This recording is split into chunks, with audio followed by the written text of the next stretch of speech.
ay allocated well for 1% of the projected sales. And then for any miscellaneous expenses, no, ano ba yung mga kung ano-anong gastos for the business, no, ay in-assume ka lang na 0.1% ng net sales yung allocation. Assume mo lang. So let's proceed with our Assuming. wala itong production. Annual demand. Okay, so for your annual demand, no? So ito ay based on your demand and supply analysis. So doon lang naman ako nag-base kung magkano siya. So, based on your demand, no, ay 61,500 yung 2027. And then nag-increase lang siya ng 4.4%. So, ayun lang naman siya. And then for your selling price, sabi ko nga kanina kung paano natin pa-compute 30. And then 2013 and then plus 5 lang tayo ng plus 5 every year. So increasing lang naman siya ng 5 pesos para din makakatch up tayo sa inflation. And ito, si annual sales, multiply lang naman natin siya.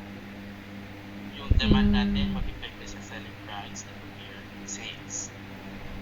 So annually, 1,845,000. And then, sabi ko nga kanina, kung gusto nyo magbigay ng discounts, or kaya naglagay din ng allowances for the sales returns, so, na 1% ng sales. And then, minus lang natin, that will be our total sales or net sales ang tawag. For cost of goods sold, meron tong 3 parts. Sabi ko nga kanina, si raw materials, si direct labor, and si manufacturing. Then, that would be your cost of goods sold. So, paano ba natin ito nakuha? So, si beginning inventory, no?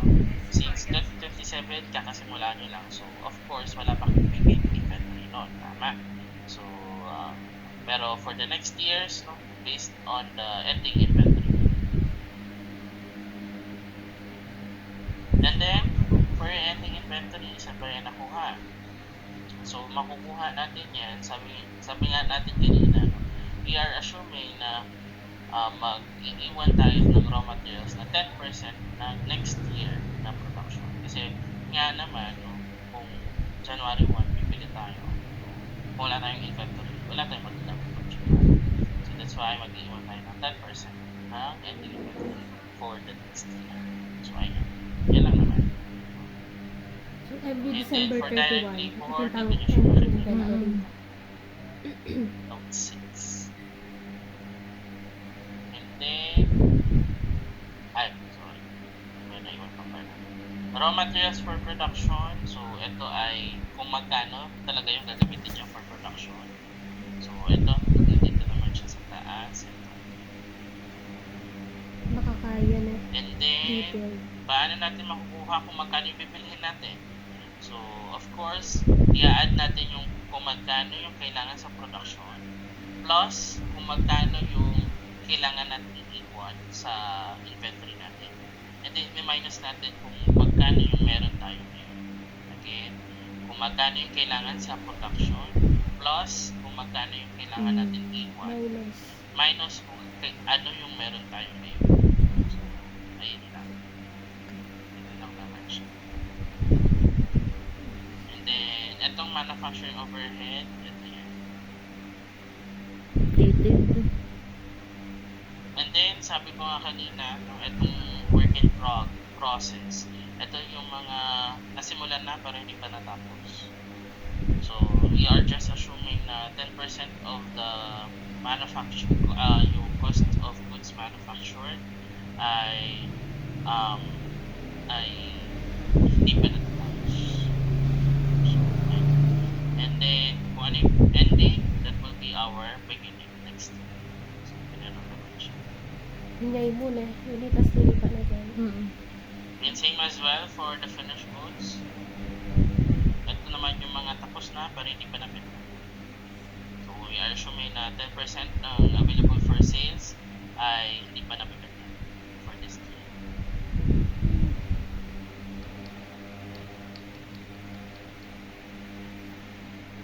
For your operating expenses,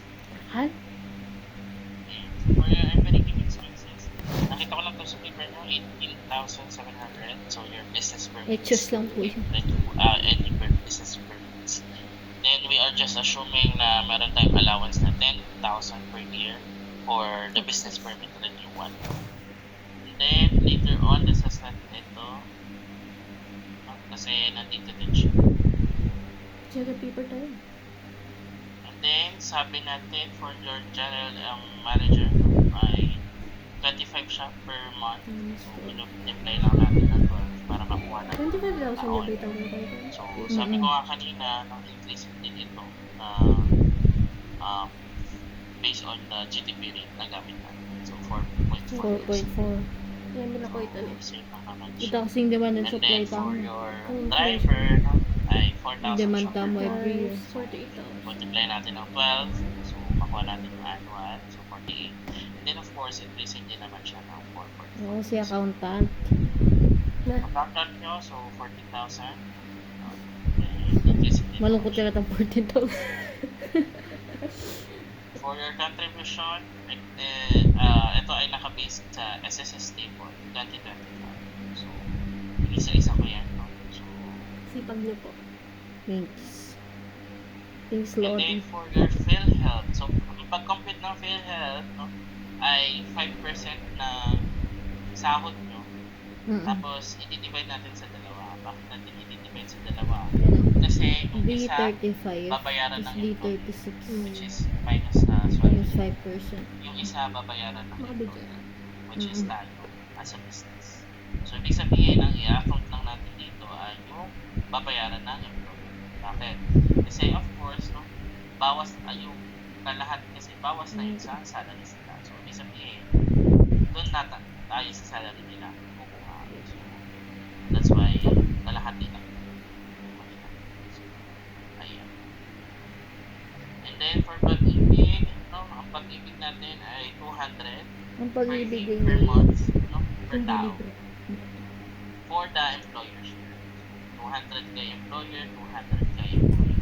So, ibig sabihin, yung 200 na yun, bawas na kasi kaya sa 400 ya. Iyabin na lang. hindi na natin yung gastos. So, sa salary nila yun.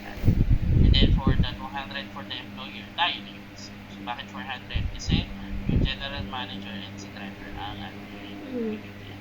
So, 400 yan per Driver so, hindi yan and tumataas. For marketing, sabi ko nga kanina, no, kung gusto nyo na mag-advertisement, you may do so. So, 1% lang naman siya ng annual sales. Balik yung marketing tam, 1% yan. And then, for miscellaneous expense, sabi ko nga kanina, gusto nyo pumasok sa kung ano-ano, ganyan, may do so. Basta already dun sa Pambili ng business, manager. no, ay nag-establish lang naman tayo ng Samji. allowance for 0.1% na net sales. Yan, dito siya. For your income tax expense, no, Tanan din. saan ba itong galing si taxable income? So, si taxable income, makikita nyo siya sa projected comprehensive income. So, ito. Earnings. Nako. Yan, before taxes. So, ayan yung Wala pang tax. gagamitin natin. Yeah. So, paano ba siya ginagawa? So, sabi ko Ginagawa. nga kanina, for our seat or for regular corporate income tax, no, ay 20%. gagamitin natin yung 20%. Mas Ah. mababa. Bali year 5 ka pa Tax. mamay yung And MC. then for the MC, magkano siya? 2% siya ng net sales. 2% ng net sales. So, bakit ba natin to bilis ng dalawa? So, dito kasi titignan natin whichever is higher.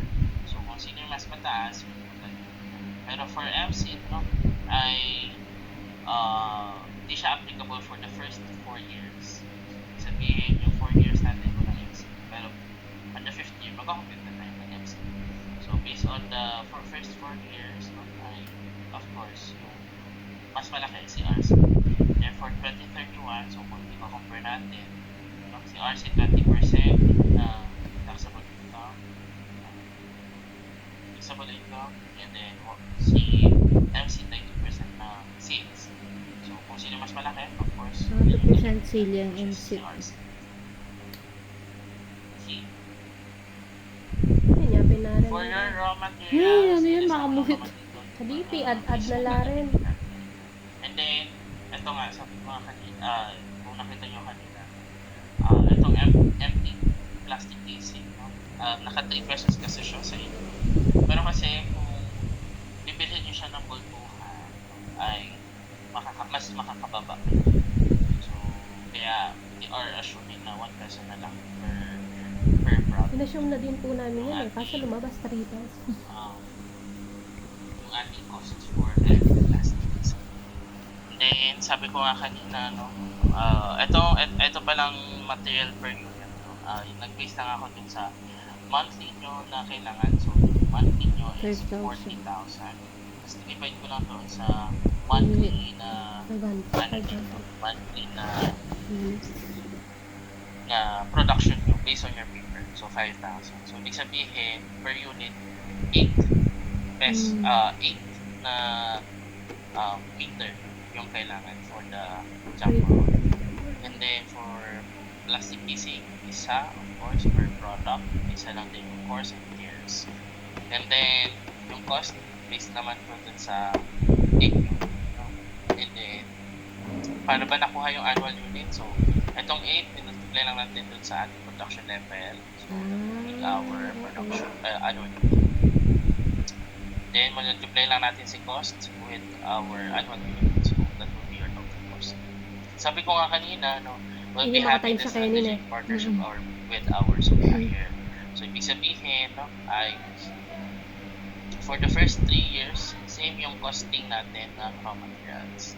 Para kasi sabihin nyo na lang na sukoy kasi kami. So, mas assume na mas mababa yung makukuha natin for the next years. Pero, of course, para makutulong tayo kay supplier for the next years, no, ay ina-assume na natin na nag-i-invest din siya.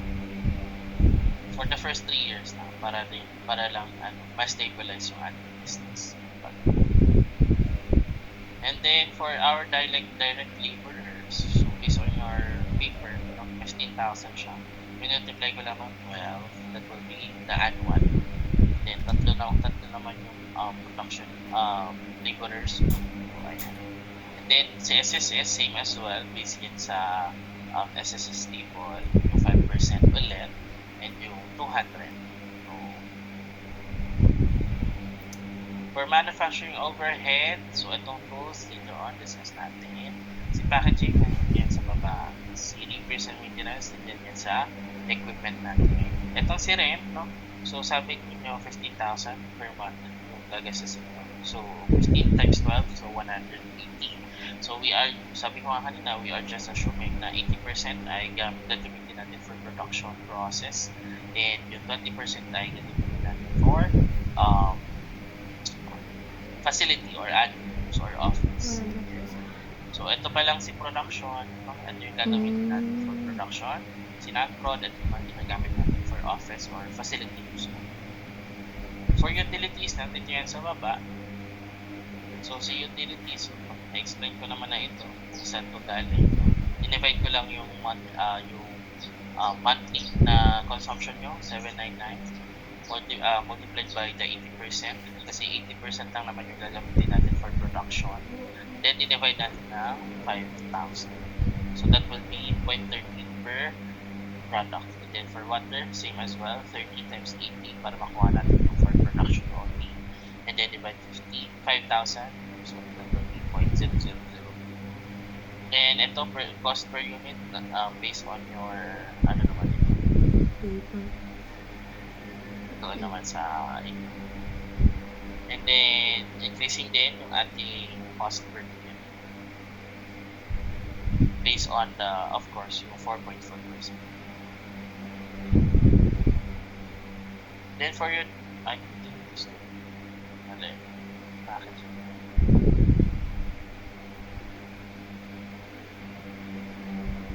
Okay. For your packaging materials, no? So, in-assume ko din, no? Kasi medyo mataas yung inyong packaging materials. So, in-assume ko na mas mababa yung cost. Kasi nga, sabi ko nga kanina, kung bultuhan, kung naging suki kayo, mas mababa yung na presyo. So, in-assume natin for blister cards, 1 peso na lang siya. then for MasterCard codes Okay. ay 10 Sabi. pesos. Kasi nito. And then for, 80 of per course, for every business Meron din na codes, yan, pa. kailangan, ay for Oh, every product, yeah. kailangan siya Hindi po. So, kung magkano yung annual unit nyo, ay hindi naman One for per box. MasterCards. And then for MasterCard codes, based on the calculation ko, ay 50 per box siya. So, kaya dinivide ko lang yung annual units natin na 50. So, ibig sabihin, 1 to 1,100 yung gagamitin for MasterCard codes. So, multiply lang siya. So, that will be our materials. And then, increasing din siya based on our 4.4 years na cost. Ba't lang 230 ah? Noon. Ang mas And na then, punta naman tayo kay Kaya mo, di ba? Production 100 times 10. Ano ba? So, for production equipment, so ililista ko lang naman dito lahat na equipments ninyo na ginagamit for production. And then, nag-research lang naman ako ng mga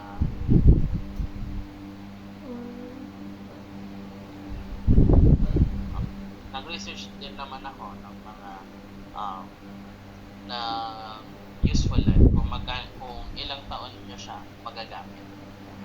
Then, itong cost per unit, kayo yung determine yan, and then yung number of units as well. Kasalanan nyo yan. And then, multiply ko na.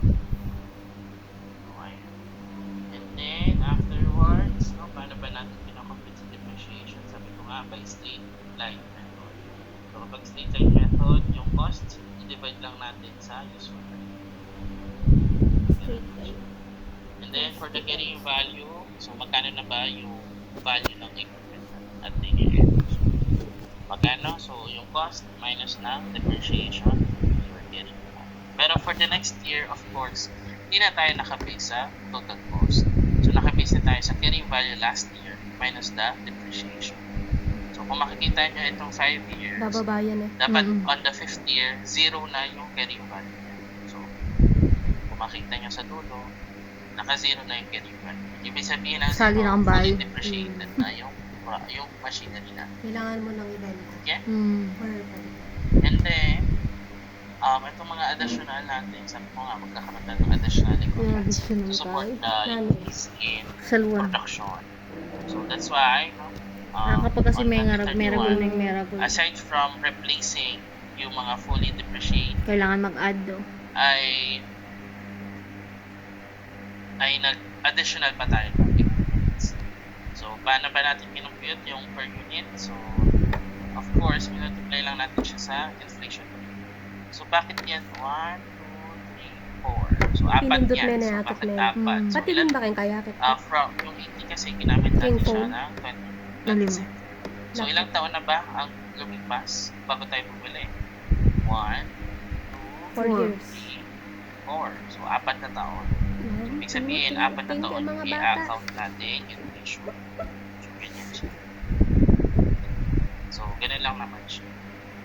And then, for your production tools and supplies, ito ay based on the on your paper din. May consumables kayo, may safety hats, goggles, face mask, and so. So, based on my analysis, ito din palang mga costings nyo ay based on your paper. Based on your paper. Then, number of units, well, ito, based on my analysis ko, parang okay siya na by monthly tayo nagpapalit ng safety hats and goggles as well. And then, of course, same as for the safety suit kasi hindi naman yan kailangan din naman siya palitan every now and then. Every So, month? safety suits needs safety shoes. Pero for the face mask, of course, sabi nyo, gumagamit kayo ng 2 per month. So, of course, hindi naman yan pwedeng kung anong ginamit mong face mask ngayon, yun din yung gagamit mo next month. So, that's why in-assume natin na 2 boxes per month. 2 boxes yata natin. So, times 2. So, ayan, 24. And then, of course, yung consumable nyo based on your paper, 1 consumable per month. And then, of course, 1,000 ilang months pa. natin. So, 12. So, apply pa lang ito. 12,000. So, in-assume natin na 1/4 ng binili natin ay pwede pa natin magamit by next year. So, ayan na naman. Dun sa safety hat, goggles, and safety suit and shoes. Pero the rest, no? Itong si consumable, hindi naman na natin yung magagamit natin next year. So, in-account na natin siya for expenses. And then, of course, yung mga iba, yung mga iba, dun sa safety hat, goggles, and suits, of course, papalitan na yan or itatapon na yan for disposal. So, expenses din natin siya. Then, of course, for your face mask, no, ay consumables din naman siya. So, ibig sabihin, kung ano yung ginamit mo ngayon, hindi mo na siya magagamit next month. So, tapon na natin siya. So, last use na natin siya. So, ganun pa din, no? Kung ano yung asset natin Kala ko dito, po pwede gamitin. Recycle. magiging expense natin dito. Plus, of course, yung mga nagastos natin for this same analysis natin. And then, of course, yung cost per unit natin ay increase din as well. 0.044. Ano? Ganun lang. Kapag And then, kaya. for your office equipment, same Ka rin na yung same value. logic from NF the 4.4. production. Oh, 1129. Panakuya pa. Cost per unit based on your paper, tapos depreciation, divide lang naman, and you get value. So, kung fully depreciated na, of course, no, ay papalitan na natin. Mga fully depreciated na, so, ibig sabihin, nagpalit tayo. And then, for your office goods and supplies, so, in-assume ko lang yung mga, ito, for example, broom, dustpan, mop, scissors, calculator, record book, stapler, ball pens, puncher, and fire extinguisher, ay parang tatalon pa siya ng taon. So, pwede pa natin siyang magamit next year. So, that's why naka-asset siya dito. Pero yung iba, no, in-expense natin siya. Kasi ito, for example, baby soap, hand soap, disinfectants, staple refills, band papers. Ayan naman ay nagagamit natin for this year. So, that's why hindi na siya tumatalo ng taon. So, ibig sabihin, iiwanan natin siya this year. So, kaya, gastos na natin siya. Pero by 2028, kung ano yung in-asset natin dito, Asset. of course, gastos na natin siya this year. Pero for the fire extinguisher, ito kasi mostly is 10 years. So, ibig sabihin, asset pa din naman natin siya every year. Pero yung others, no, ay ina-assume natin na ganun. Yung mga binanggit ko is for asset, no, tatalon pa siya ng taon. Tapos, expense natin by next year. Yeah, so I think that's all lang naman. May question ba kayo? Ika na. So, kung ikaw ba mag-present? Sige na. Sige. Ano ba? Wala man. Sige. Wala na po. Kayo na lang po mag-present. Ay. Sige. Ay, well, kung wala naman, sige, okay na naman. Okay po. Thank you po. Thank you po. If may maisip kayo along the way ng or kaya next bukas ganyan, kung may maisip kayong tanong, okay lang naman. Pasend nyo ito si dibating may nga-edit. Ali, mahal Keep. din kayo nito kayo. Napalitan. Thank you po.